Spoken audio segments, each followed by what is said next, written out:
Just like her mother, this girl has inherited her genes. Similar to Meghan's ravaging of the royal family for financial gain and to hide a dirty secret, Doria's attack on Thomas is vile and unjustifiable. Please accept my sincerest greetings and thank you for tuning in to the UK Royal News Trends news station. To the vast majority of my acquaintances, Meghan and Mummy are two con artists. If Meghan Markle's brain damage can be attributed to Doria Ragland's marijuana and drug use during her pregnancy, then we can finally understand what happened to her. Meghan is a pathological liar and psychopath because of her upbringing and her mother's drug use. This is a common occurrence in the classroom where I work. Offspring of alcoholics, narcotics abusers, and other dysfunctional adults who show up at school ready to punch another kid in the face and steal his or her belongings. Meghan adopts the same mentality. Basically, she's a pathological liar who'll say or do anything to achieve her goals. The people who know her best claim that they have never encountered anyone so malicious and cruel behind closed doors, who will say or do anything to achieve her goals.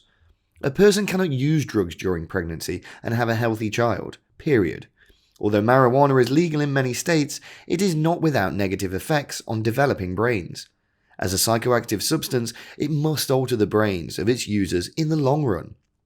For financial gain and to deflect attention away from her own neglect of her daughter, Doria Ragland is now attacking Thomas Markle and the royal family. Doria Ragland, who left Thomas Markle Sr. as a single parent, criticizes his parenting on the show and claims to have a lot to say about the royal family. But she mysteriously disappears during her daughter's formative years. Confinement, as so many have claimed, was just temporarily unavailable, or did she completely abandon her daughter? Neither a recommendation nor an endorsement. Doria Ragland, who was said to have addictions and who, according to accounts from others, dealt drugs, which would demonstrate zero morality, appears to be a narcissistic mother and the true architect of her daughter's troubles and misfortunes. There appears to have been a history of tension between her and her daughter well before she met Prince Harry, and it all adds up to the neglect and abandonment. There's reason to believe that Mother Markle was the driving force behind her daughter's tyrannical mother, especially when it came to issues of race and the royal family. When Meghan Markle decided she missed her mother, she insisted that her husband move back to Los Angeles with her. When he refused, she used her influence to cause him to sever ties with his entire family. A lot of what Meghan has said about racism and colonialism in the United Kingdom is rooted in white supremacy in the United States. Doria, who is not British and who did not grow up in Britain, is the source of her views on racial issues. There's no such thing as structural racism or segregation in the United Kingdom, as has been repeatedly pointed out, and neither do the lazy, proofless accusations that members of the royal family are racist. Neither Doria's education nor her experience with the world give her much credibility as a potential leader. Because of her recent public attacks on Thomas Markle Sr., Doria is no longer in a neutral position. Now that the secret is out, people will start prying into her life. Many people believe she went to jail because she was framed her ex-husband for tax evasion related to a travel agency he gave her. Furthermore, she never shared any of the company's earnings with him. Doria Ragland appears to be hiding a lot of negative information and engaging in sketchy actions motivated solely by financial gain. If Thomas Markle's children are to be believed, she took advantage of their father financially. We can attribute this entirely to Meghan, a woman who doesn't seem to care about anything but herself, and who knows nothing about the United Kingdom. More and more, Harry appears to be the mark of a mother-daughter comm team, and the marriage itself to be a massive scam. With over 20 years of smoking under his belt, Harry certainly fits the profile of a long-term marijuana user who can develop psychosis. Long-term marijuana use has been linked to as much as 80% of reported cases of psychosis treated in emergency rooms in major cities, especially on the weekends when the users smoke more marijuana and sometimes combine it with cocaine, another drug, exacerbating the paranoia and hallucinations to the point where the user believes that their hair is on fire, that demons and monsters are chasing them, and that if a stranger looks at them, they are trying to kill them. Despite the fact that many argue they can lead a normal life, including going to work and succeeding, while smoking pot recreationally, Even though the United States has conducted more studies on the effects of marijuana than any other country, I don't believe it, and neither do a number of other countries, including Sweden, the Netherlands, Denmark, and even Switzerland. All of these nations have come to the same conclusion.